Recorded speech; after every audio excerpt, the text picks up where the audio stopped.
Back in 2005, I would have said Davies had everything under control. I had complete faith in his writing abilities, but now his writing is like a bull in a china shop with the lights off, and I'm not even entirely convinced he's aware of the problems he's creating, chiefly among them that the Doctor is not the hero of these stories.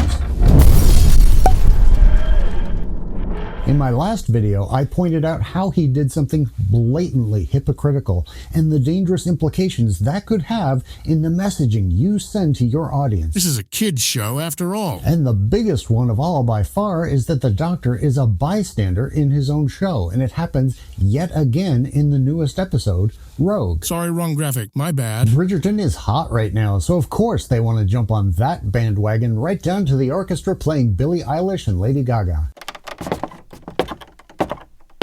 You know, and that's fine. Normally I might take issue with that, but we have much bigger issues to fry. Fish? No thanks. At least they referenced Bridgerton by name instead of pretending it didn't exist. Right you are, Doge. Since this episode is the closest thing to having fun we've had all season, I'll give it to him. But at the end of the episode, the Doctor is faced with a horrible choice. Teleport the aliens away to places unknown and Ruby with them, or risk them taking over the entire planet. Since we already know Ruby is a critical plot element of the season, she's not going anywhere. And despite having been in similar situations hundreds of times before in his 2,000 years of existence, the Doctor looks like a deer in the headlights, not having the slightest clue what to do. But then Captain Jack 2.0 steps in and makes the decision for him, saving Ruby and sending himself and the aliens to wherever. I have a very thin hope that there's actually something to this. Very thin. And I'll get to why I think that in a moment. In the original show, it was sometimes portrayed like a legend in the galaxy, that if you were in trouble and you heard the sound of the TARDIS arriving, that you would be saved. Everything would be okay. That wheezing, groaning, that sound brings hope wherever it goes.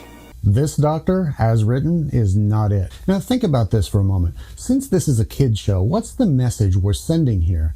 That everything will always be okay, as someone else is always going to come solve your problems for you? The Doctor always taught us to think critically, creatively, that our biggest assets were our brains. Instead, they're continuing to portray the smartest being in the universe as helpless. In Dot and Bubble, he tries to be the hero, do the right thing, even if it's just transporting people away to someplace safe. No real smarts involved, but he's rejected. It doesn't happen. In 73 Yards, the Doctor and Ruby aren't even aware that anything even happened, but if you get right down to it, Ruby was the hero of that episode. In Bomb, the Doctor had the idea to send that soldier's AI up as a virus, but the virus was overcome. The countdown hit 0, and in normal circumstances, they all would have died. In Devil's Cord, he got locked in a drum and was ultimately saved by Lennon and McCartney. In Space Babies, Queen Charlotte's the one who takes control. She just ends up going too far, and the Doctor has to help rein her back in.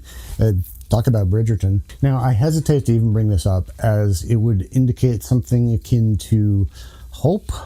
One of my viewers, 1240 Creations, commented, me and a buddy had a chat about this whole thing of the Doctor running away and not being the one to fix the issues, and I theorized, what if when he split with Tennant, different aspects of his personality split? I'm glad you brought that up, because it crossed my mind as well from this moment in The Devil's Cord. When we first met, I said the toy maker, and defeating him took everything. It tore my soul in half. I can't survive that again. It's almost a throwaway line, and if Stephen Moffat had written it, I would say there's definitely some meat there to dig into, because Moffat loved leaving meaningful breadcrumbs that fed grandiose season-long arcs. That's why his work on Sherlock was stellar. But Davies is so deliriously drunk on the smell of his own farts that I don't give him credit for something like that. He's too obsessed with his checkboxes. But this line implies that the Doctor is not whole, that something is wrong, something that needs to be fixed. Now here's the primary issue I see with this admittedly exciting and tantalizing scenario, because it's such a great idea for all of the diehard fans to latch onto in the name of hope. But if Davies had the balls to go as far as to take Davros out of a wheelchair for fearing to associate disabilities with evil, or associate white people with evil as he did in Dot and Bubble, there is no way in hell that he would ever allow any kind of re-merging with Tennant to make the Doctor whole again. Because that would imply that our black gay Doctor was less than. and only when he is merged back with a white male can he be whole.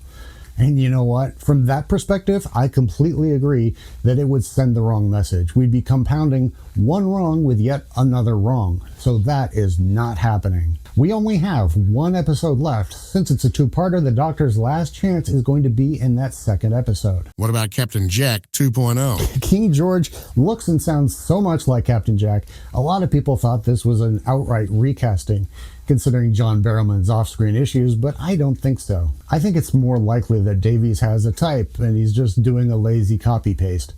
I hope it's not a recast. It really wouldn't make sense logically anyway. Jack had a great story arc ending as the face of Bo. Just leave it alone. But I'm genuinely really curious as to what you all think. Is Davies consciously aware that he's deconstructing the Doctor as a hero? Or is it lazy writing? Or both? Or is this all leading somewhere and there's a larger plan? Will the Doctor finally save the day in the finale? Let's find out together. Stay fresh, cheese bags.